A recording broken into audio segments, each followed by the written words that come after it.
अस्सलामु अलैकुम रहमतुल्लाहि व बरकातुहू। उम्मीद है आप सब लोग खैरियत से होंगे। तो आज हम लोगों ने स्टार्ट करना है topic number 107 of MTS 642। Topic number 107 में आपको डायमेंशनल एनालिसिस की कुछ प्राइमरी पर्पस बताए गए हैं और इसकी कुछ नेसेसरी कंडीशंस बताई गई हैं। अब नेसेसरी कंडीशंस इसकी इंपॉर्टेंट है आपके सब्जेक्टिव के अकॉर्डिंग, लेकिन डायमेंशनल एनालिसिस के कुछ जो पर्पस हैं हम उनको भी एक नज़र देख लेते हैं।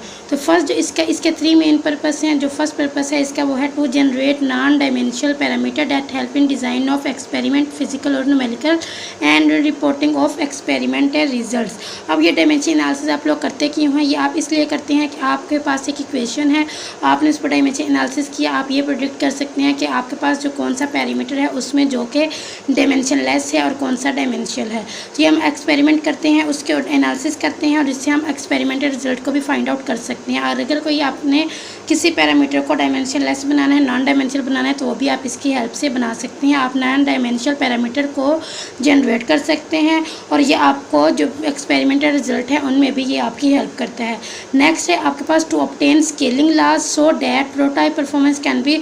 अब देखें ये दो होती हैं, एक प्रोटोटाइप होता है और एक होता है मॉडल परफॉर्मेंस। दो परफॉर्मेंस होती हैं। जो प्रोटोटाइप होता है ये होता है जो बड़े स्केल पे होता है और ये होता है जो वो एक्सपेरिमेंट जो कि छोटे स्केल पे होता है। तो ये अब इन्होंने ये बोला और स्केलिंग ला वो ला होता है जिसमें आप किसी भी पैरामीटर का साइज़, उसकी लेंथ वगैरह को आप चेंज कर सकते हैं। कोई भी आपके पास पैरामीटर है या कोई इक्वेशन है, आप उसका साइज़ और उसका पैरामीटर आप चेंज कर सकते हैं, उसको कहते हैं स्केलिंग ला। तो इसका आप क्या मतलब हुआ? To obtain scaling laws, scaling laws को प्रिवेंट करने के लिए कि आपके पास जो प्रोटोटाइप परफॉर्मेंस है वो आप प्रेडिक्ट कर सके मॉडल परफॉर्मेंस से। मतलब देखिए मॉडल पर जो होता है वो छोटे स्केल पे होता है। अब छोटे स्केल पर आपने एक एक्सपेरिमेंट किया तो आप उसमें थोड़ी बहुत चेंज करें स्केलिंग लॉज की हेल्प से, मतलब आप उसमें थोड़ी उसकी लेंथ वगैरह में चेंज करें तो आप जो प्रोटोटाइप परफॉर्मेंस के इक्वल जा सकते हैं, उसके अकॉर्डिंग उसको भी प्रेडिक्ट कर सकते हैं। कैसे? अब ये उन्होंने वजह बयान नहीं की, लेकिन बस ये बयान किया कि जब आप डायमेंशन एनालिसिस करते हैं तो आप जो मॉडल परफॉर्मेंस है आप उसको भी प्रेडिक्ट कर सकते हैं। किससे? प्रोटोटाइप परफॉर्मेंस से, मतलब एक अच्छी परफॉर्मेंस से आप कर सकते हैं। तो ये इसका एक बेनिफिट है डायमेंशन एनालिसिस का। नेक्स्ट आपके पास ये कि आपको डिफरेंट जो बिटवीन पैरामीटर्स के दरमियान रिलेशनशिप है ये आपको इसके बारे में भी बताता है। तो ये 3 इसके प्राइमरी पर्पस हैं, तो ये भी आपने याद रखना। नेक्स्ट है इसकी नेसेसरी कंडीशंस, वो भी 3 होती हैं और ये इंपॉर्टेंट है आपके सब्जेक्टिव के लिए। फर्स्ट जो इसकी कंडीशन है वो है ज्योमेट्रिक सिमिलरिटी। ये आपने बतानी है प्रोटोटाइप में और मॉडल में।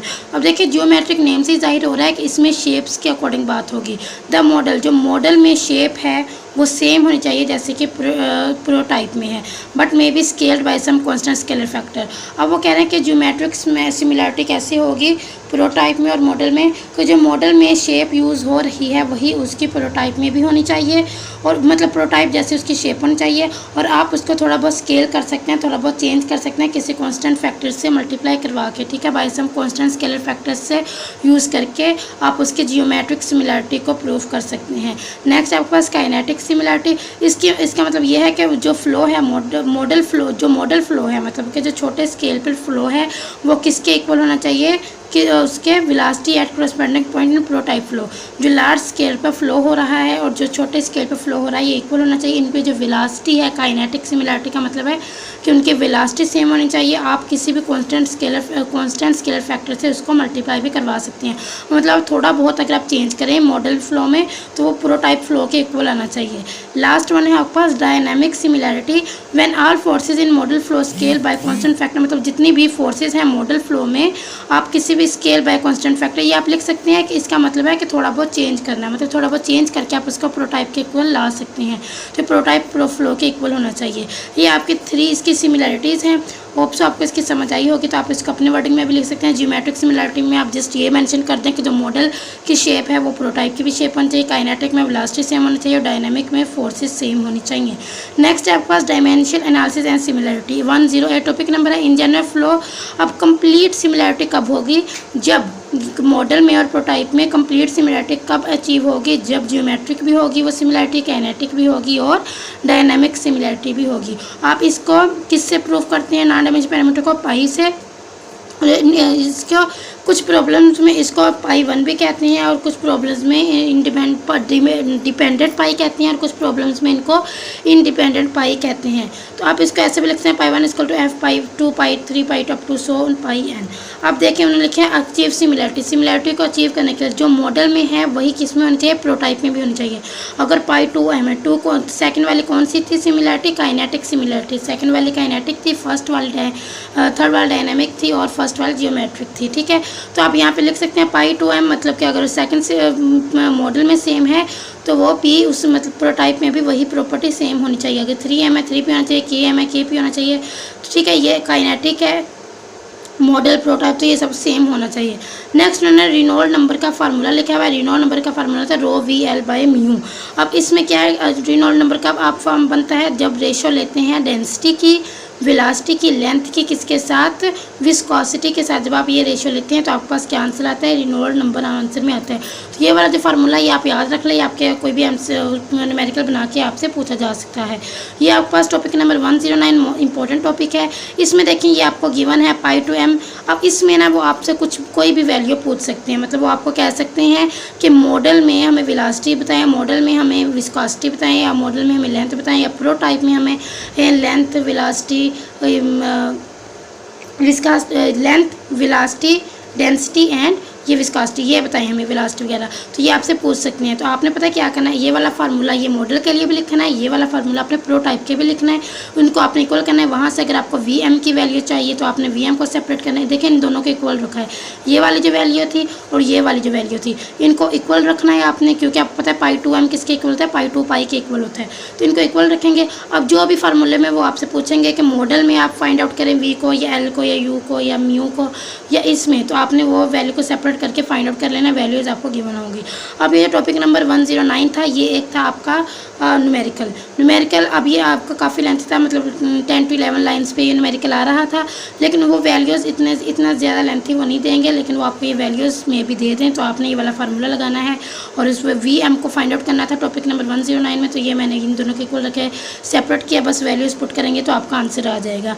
नेक्स्ट टॉपिक नंबर 110 में था कि आपने इसकी बर्नौलीज़ इक्वेशन के डायमेंशन बताने थे कि वो सेम है, जितने भी यहाँ पे एडिटिव टर्म्स यूज़ हो रही हैं। तो ये हमको 3 से 4 दफ़ा ये कर चुके हैं, तो आपने वो डायमेंशंस बस फाइंड आउट करनी। ये आपका मोस्ट इंपॉर्टेंट है आज के वीडियो में।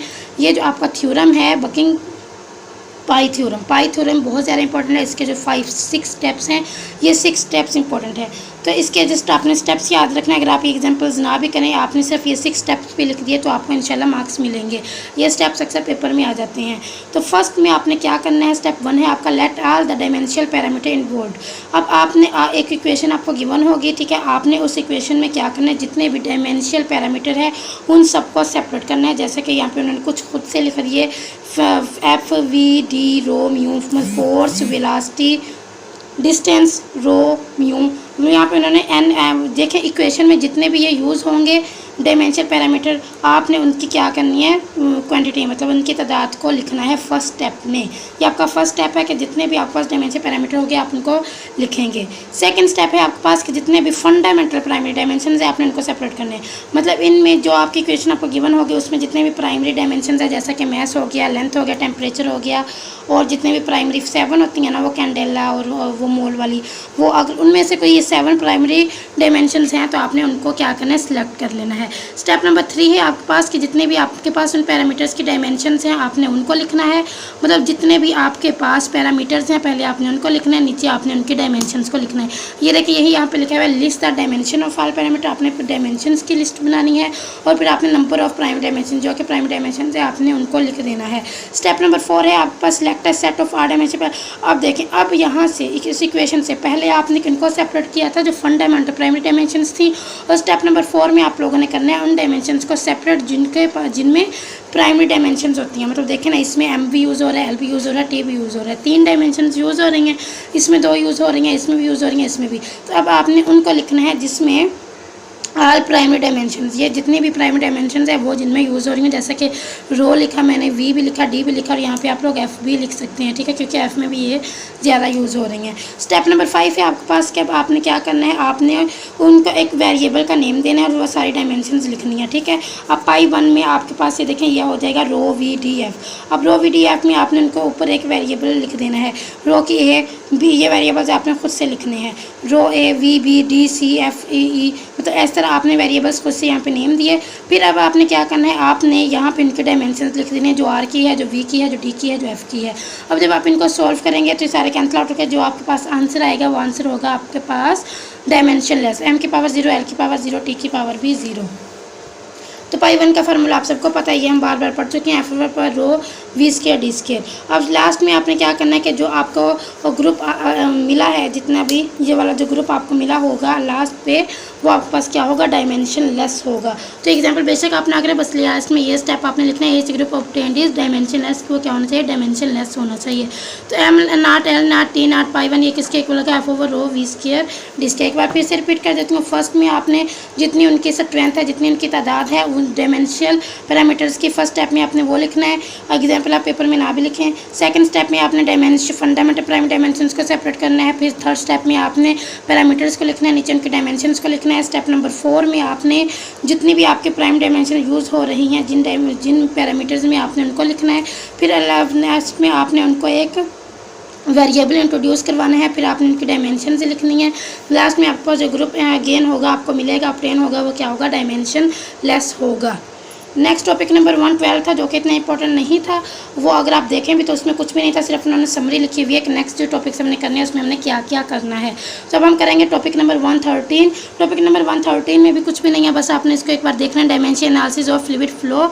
अब इसमें क्या है कि आपने एक फाइनाइट कंट्रोल वॉल्यूम लेना है, इनफाइनाइट कंट्रोल वॉल्यूम के लेके आपने उनके कुछ मतलब उसके बारे में कुछ बताना है। फाइनाइट कंट्रोल वॉल्यूम में देखें स्पेस जो होगी वो आपके पास फिक्स होगी, जिसमें फ्लूइड फ्लो करेगा। फाइनाइट कंट्रोल वॉल्यूम है, मतलब कि जो आपके पास स्पेस है वो फिक्स है, उसी स्पेस फिक्स के अंदर ही फ्लूइड ने क्या करना है, फ्लो करना है। नेक्स्ट है आपके पास finite control volume moving with fluid such that same fluid particle always in same control volume, मतलब जितने कि उस फ्लूइड में जितने भी उस finite control volume moving with fluid such that same fluid particle always in, जो पार्टिकल्स आपके पास फ्लूइड में है वही पार्टिकल्स आपके पास क्या होंगे, कंट्रोल वॉल्यूम में भी होंगे। तो ये इतनी इंपॉर्टेंट नहीं है, बस आप इसका एमसीक्यू इसके लिए देख लें कि फाइनाइट कंट्रोल वॉल्यूम में जो स्पेस होती है वो फिक्स होती है। नेक्स्ट इनफाइनाइट में जो स्पेस होती है with fluid moving through it, वो बहुत ज़्यादा स्पेस होती है, वो अपनी मर्जी से जो फ्लूइड के पार्टिकल्स हैं वो मूव कर सकते हैं। नेक्स्ट है fluid element moving along with velocity v equal to the local flow velocity at each point. तो आपने अब इसमें है कि एक इनफाइनाइट फ्लूइड एलिमेंट जो है वो जिस वेलोसिटी के साथ मूव कर रहा है वो वेलोसिटी आपके पास लोकल फ्लो में भी वही वेलोसिटी होगी। इसको आप बस एक नज़र देख लें। अब देखें, ये ना इससे कोई शॉर्ट बन सकते हैं, ना यहाँ से कोई एमसीक्यूज बन सकते हैं, तो आप इसको एक बार पढ़ लें या ना भी पढ़ें, बस आपने ये कुछ बातें याद रखनी है। एक फाइनाइट कंट्रोल वॉल्यूम होता है, एक इनफाइनाइट कंट्रोल वॉल्यूम होता है। फाइनाइट में स्पेस ज़्यादा होती है, फ्लूइड इजीली मूव कर सकते हैं, और इनफाइनाइट में स्पेस जो है वो बहुत इसमें कम होती है, मतलब फिक्स होती है, तो कम मूव कर सकते हैं, वो यहाँ पे वो ज़्यादा ना मूव कर सकते हैं। ठीक है, तो ये बात आप लोगों ने याद रखनी है।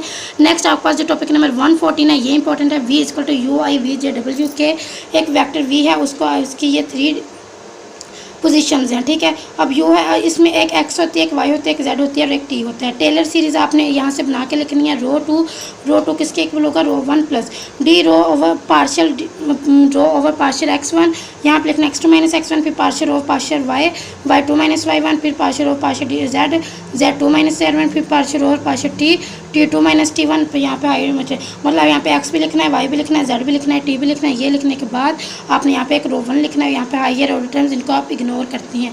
ये टेलर सीरीज़ है, आपके पेपर में आ सकते हैं, इसको आपने देखना है। Rho 2 equal to rho 1 d rho by d x1 x2 minus x1, फिर d rho d y y2 minus y1, फिर d rho by d z2 minus y1, d rho by d t2 minus t1। Next आपके पास अब आपने in both sides पे आपने किससे divide करना है, t2 माइनस t1 से।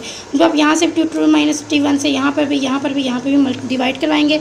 अब आप इसको लिख सकते हैं कि जो d rho by D t है वो है u d rho by D x, ये वाला y वाले को आप v का नेम देंगे, d rho by D y, इसको आप w का नेम देंगे, d rho by D z, इसको आप ऐसे नाम दे देंगे d rho by D t. अगर आप यहाँ से रो को ख़त्म कर दे तो यहाँ से ये रो ख़त्म हो जाएगा, यहाँ पे बनेगा d over D t, partial over partial D t mu sorry u partial of partial d x, v partial of partial d y, u double g partial of partial d z. Next अब ये देखें, ये आपके paper में आ सकते हैं, ये Taylor series आपके पेपर में आ सकते हैं। सबसे पहले आपने इसको लिखना है, फिर आपने यहाँ पे बहुत साइड्स पे t2 माइनस t1 से डिवाइड करवाएंगे, फिर आप ये वाला बना के लिख देंगे कि आपने जो इसको u का नेम दिया, इसको y का, इसको z का नेम दिया, यहाँ से तो ये कैंसिल आउट हो जाएंगे। फिर आपने रो का एंड करके ये डी बाई डी टी का फार्मूला बना देना है। प्रैक्टिस करेंगे तो इंशाल्लाह हो जाएगा। नेक्स्ट आपके पास डेल्टा ऑपरेटर, डेल्टा ऑपरेटर का ये वाला फार्मूला थोड़ा सा इंपॉर्टेंट है। डेल्टा ऑपरेटर को आप लोगों ने कैसे लिखना होता है, I partial over partial X, फिर J partial over partial Y plus K partial over partial Z, और ये वाला formula D over D T equal to partial partial D T plus ये डेल्टा ऑपरेटर डेल्टा ऑपरेटर। तो ये नहीं, लेकिन ये वाला आपने अच्छे से करना है कि ये जो डेल्टा ऑपरेटर होता है ये किसके इक्वल होता है। नेक्स्ट अभी आपने किया था d rho by D t का फार्मूला, ये इसके इक्वल होता है।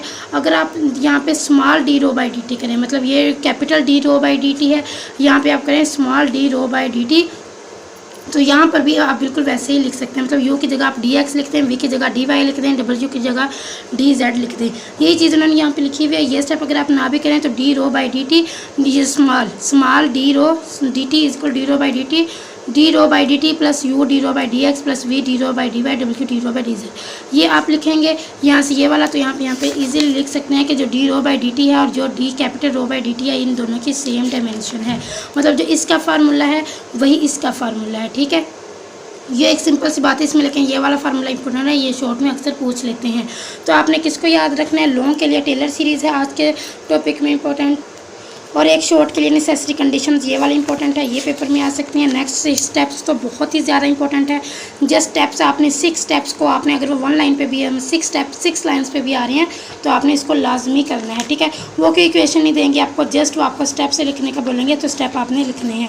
ये वाला मैंने आपको भी बोला, ये इंपॉर्टेंट है। नेक्स्ट आपके पास एक ये वाला, ये आपको न्यूमेरिकल बना के वो पूछ सकते हैं, वरना जो टॉपिक नंबर 109 में इतना लेंथी क्वेश्चन है वो नहीं आ सकता, लेकिन ये स्टेप्स वो आपसे बना के न्यूमेरिकल टाइप बना के वो पूछ सकते हैं। तो आपका अगर कोई मॉडल परफॉर्मेंस या प्रोटोटाइप परफॉर्मेंस से कोई ऐसा वैसा आया न्यूमेरिकल एमसीक्यूज़, तो आप उनको इस तरह लिख के फार्मूला भी बना सकते हैं। फार्मूला मतलब एमसीक्यूज़ में ये पूछ सकते हैं कि वीएम किसके इक्वल होता है, तो ये वाले एमसीक्यूज़ आ सकते हैं। तो ये भी आप लोगों ने अच्छे से कर लेना है। अगर ये आपके न्यूमेरिकल में आ जाए तो इसको भी आपने कर लेना है। अपना बहुत सारा ख्याल रखिएगा। अगर आपको मेरे लेक्चर की समझ आई है तो काइंडली मेरे चैनल को सब्सक्राइब करके जाइएगा। इंशाल्लाह विदिन 2 डेज़ आपका ये सिलेबस जो है ये कम्प्लीट हो जाएगा। तो कमेंट बॉक्स में लाजमी बताना है कि आपको मेरे लेक्चर्स कैसे लग रहे हैं। अपना बहुत सारा ख्याल रखें। अल्लाह हाफिज़, जज़ाकल्लाह।